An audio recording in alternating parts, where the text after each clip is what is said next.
En termes de SGBD, ce sont les SGBD relationnels qui sont les plus répandus. C'est ça que vous connaissez en réalité. SGBD relationnel, on a MySQL, on a Microsoft Access, on a Oracle Database, on a Microsoft SQL Server, on a IBM DB2, on a MariaDB, on a PostgreSQL. Ça, ce sont les SGBD relationnels.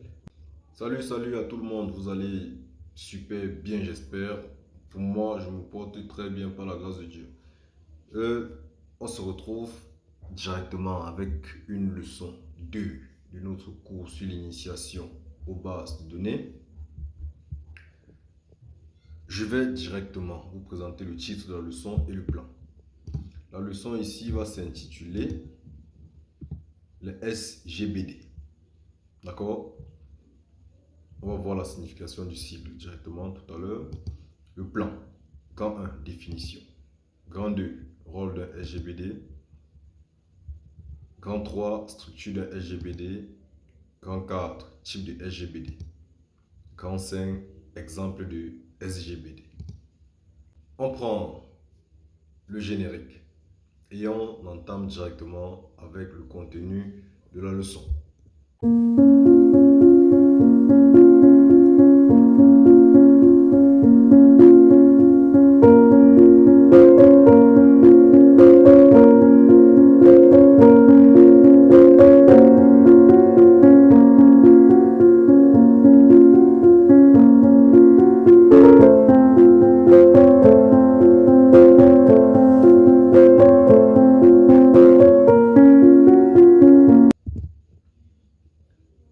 Ok, définition. Qu'est-ce qu'un SGBD?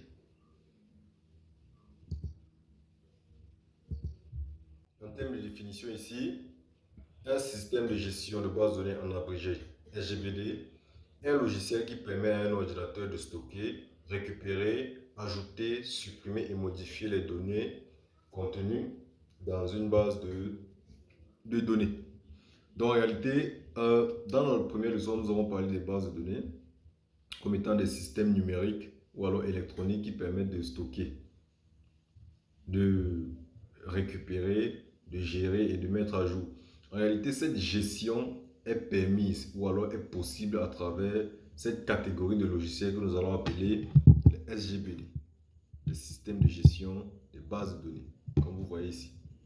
Donc, c'est le système de gestion qui va permettre à l'utilisateur ou alors à un programme, à un ordinateur d'accéder aux données. Donc, c'est le SGBD qui va communiquer avec la base de données et récupérer, stocker, gérer toute la base de données. C'est pour ça qu'on va l'appeler système de gestion. Donc, son rôle, c'est de gérer la base de données.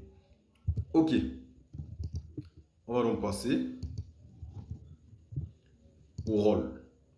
Premier rôle, décrit les données qui seront stockées.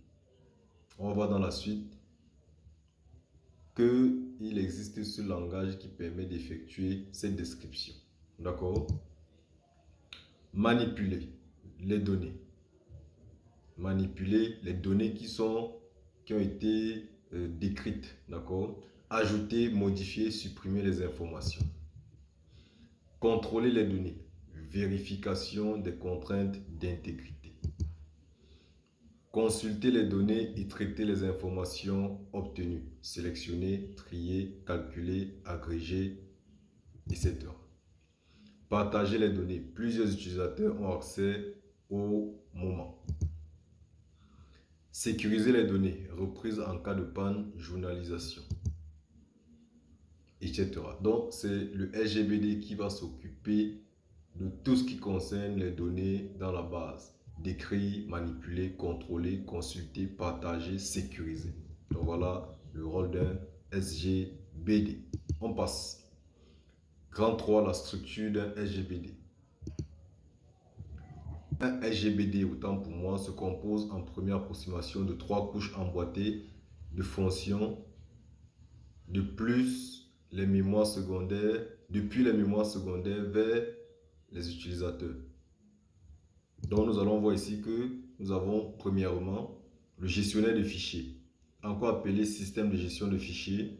Celui-ci va fournir une couche supérieure de mémoire secondaire idéale, adressable par objet et capable de recherche par contenu des objets.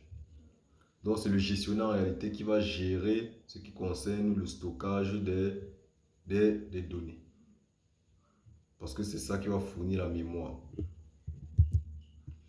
Le SGBD interne s'occupe de la gestion des données stockées dans les fichiers.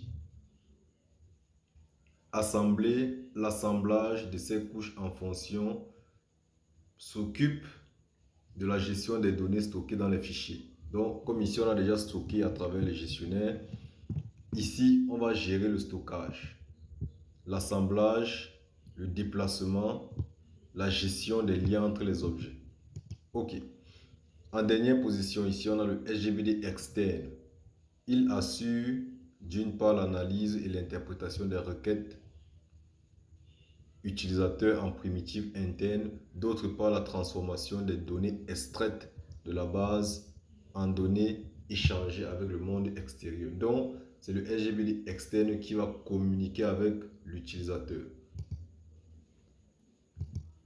Voilà donc ce que ça donne. Donc, on a le gestionnaire de fichiers, SGBD interne, SGBD externe, application terminale. On passe ici au type de SGBD. Quels sont les types de SGBD? Voilà donc un schéma qui va faire ressortir presque tous les types de SGBD.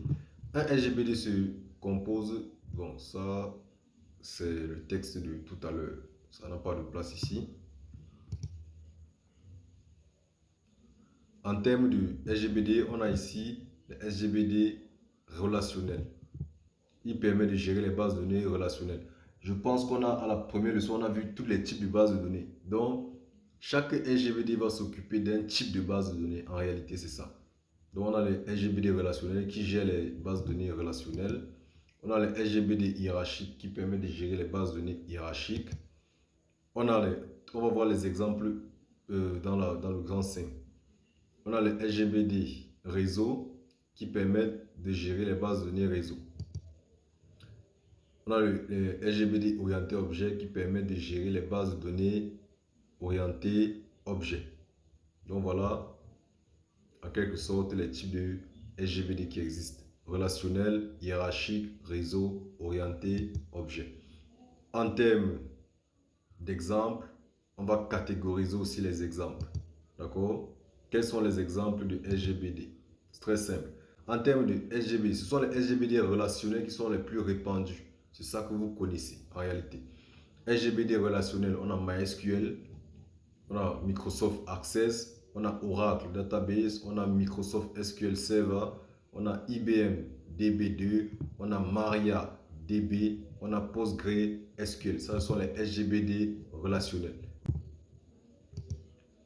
OK, SGBD hiérarchique, IBM IMS.